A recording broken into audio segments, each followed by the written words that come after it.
Joseph Bonanno was the only man that achieved what we call global power. He orchestrated the largest takeover of American industry, banking, insurance, and then the government that's ever been perpetrated on the American public. They were above the law and became a sub-government within our government. Believe whatever you want to believe, but if there's anybody in this country has thought about voter fraud or are we really voting these people in, no, you're not. What we have is they took us over.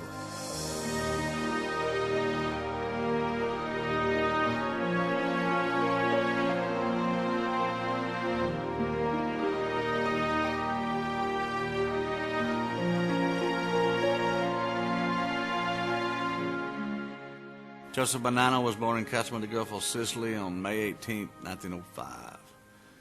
In 1924, he arrived to the United States as the king. He was raised to do what he did. So in a way, you really can't fault Joseph Bonanno himself. He was raised to do what he did. He was trained as a child to understand this is his way of life. He was the boss of bosses and the super boss. There may have been other bosses, but he was the super boss. When you're looking at Joe Bonanno, you got to look at the Bonannos as a whole. There's been Bonannos in control of things for 2,500 years. The Tower of Pisa, just off the cuff, is made by Bonanno.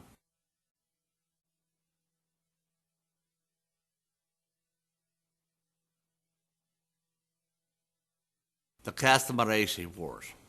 Okay, it's supposed to have been over a guy named Joe the Boss Masseria from 1927 to 1931, but they ended with the death of Joe Masseria, which is Lucky Luciano was supposed to kill him. And then Lucky Luciano killed Maranzano because Maranzano was supposed to kill them. Now, that's a generic story. But in reality, the Castellammarese Wars was a staged war. What they wanted you to believe is the Mangano family, the Profassi family, the Gagliano family, the Bonanno family, and of all, the Luciano family was supposed to be the head, were the original five families. Joseph Bonanno was the only one that made the final decisions on anything in that time frame, from the 30s till the 80s. And he was also very good at letting the other sides go into war, and then he would step up as a peacemaker at the end of it, when in fact, that made him the winner of the war. Why the Castellammarese Wars was important is because they took control of not only of the mafioso, but taking control of the mafioso and the 5-point gangs of New York was taking control of the 65-point cities that were already in place as far as the mafioso chain, the Black Hands, what they called it in the 1900s. Same Black Hand killed Abraham Lincoln. It killed Garfield. It killed McKinley. From 1865 to 1900, if you'll look at your President of the United States, 4 out of 5 got assassinated because they wouldn't play the game. They were instrumental in the Depression that would subdue the populace and get them ready to bend to the new deal that they were getting ready to give them. They already had their president in line in 1931 when they had their first day boys meeting, which is exactly what it was called. The Cosa Nostra's first day boys meeting. Capone was there. Trafficante of Florida. Marcello of New Orleans. Some of the names you have heard. Out California, Cohen family, the Cohn family, the Milano family. I could go the Balistre family, the Kennedy family. Joseph Kennedy was there personally. So you have your political machine here. They had their man out of New York named Franklin Delano Roosevelt to go into presidency in 1933. He offered America a new deal. And the way the chamber room, the Castellamare, figured it, if they're hurting financially and you come in and be their savior, they're going to worship you forever.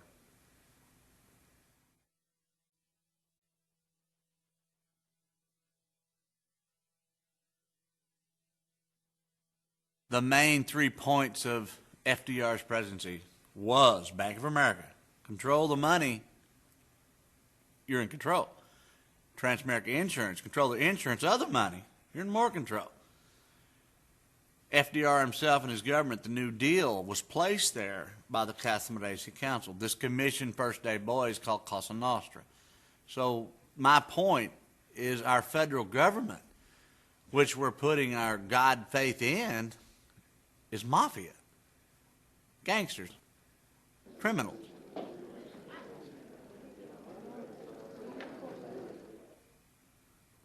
There was a placement of the banking system, which the key is they closed 4,183 banks, approximately, I'll say, and they shut them down for 3 days. In every one of them banks, there was money, and there was no really need to shut them down, but they shut them completely down because America had been fooled and given a parlato la morte, a lie till you die. Bottom line, they opened up one bank, Bank of America.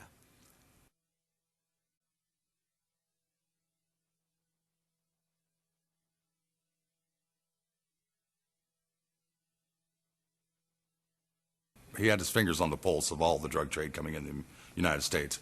Carmen Galante and Joe Bonanno were definite co-conspirators in that respect.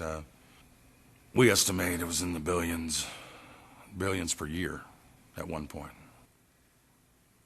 Now, in the 50s, there are certain things happened, especially in 1954, that I'll singular out. In December 16, 1954, a guy named Prince Bernard, who just passed away last year, formed an organization called the Bilderbergs that are the top 300 banking families of our world.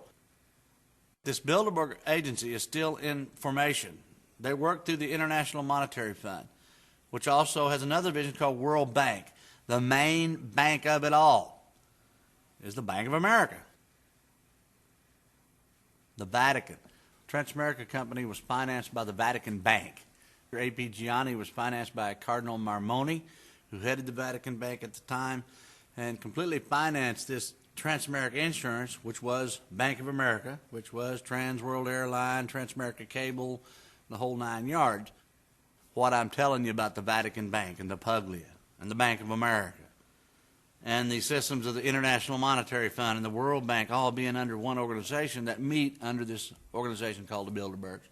It's of the trillion-dollar drug empire that we don't even talk about and haven't talked about, that this 1954 switching of the ends was all about.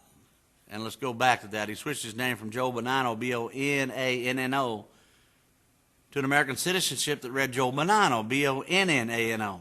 That would make his Social Security number different also. So he gets a whole clean slate to be anything he wants to be. While that's happening, his Bilderberg formation.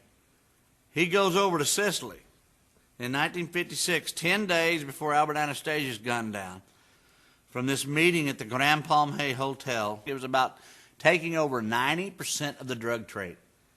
Bonanno's controlled 90%. They gave 2.5% to the other four families, Genovese's, Colombo's, Gambinos, and Lucchese's. What happened in this meeting at Grand Palmy is the Bonannos took the drug trade over. And they formulated a company called the Permindex, which is their big takeover. Designed by Joseph Bonanno, the Permindex had 5 divisions to control all international business interests. The Solidarists, who were exiled Middle Eastern and Russian leaders. The American Council of Christian Churches. The Free Cuba Committee, consisting of exiled Cuban Goodfellas. The International Gambling Syndicate, and the Security Division of NASA headed by Werner von Braun. It had an ACCC, the Christian churches, which unfortunately had the Southern Baptist top, the Methodists, the Catholics, the Presbyterians. There's several others. They say the two things you don't argue about is religion and politics. Well, to me, as a God-fearing person who really believes in the 2 codes of Sicily, God and treat their neighbors ourselves, we got to talk about it. From the Casa Medici War to the Bonanno Wars to the assassination of JFK, That time frame has not been accurately portrayed in history. I think our American public, the reason we're all so, I guess, naive, and the reason the world is the way it is, because we don't know this truth. Once we see the truth, we'll be able to discern how exactly it did happen and what we can do to prevent it from happening in the future. All I can say to anyone is open your eyes, open your heart, look and ask yourself, what good would it be to know what's above our society is not for you, but we can change it.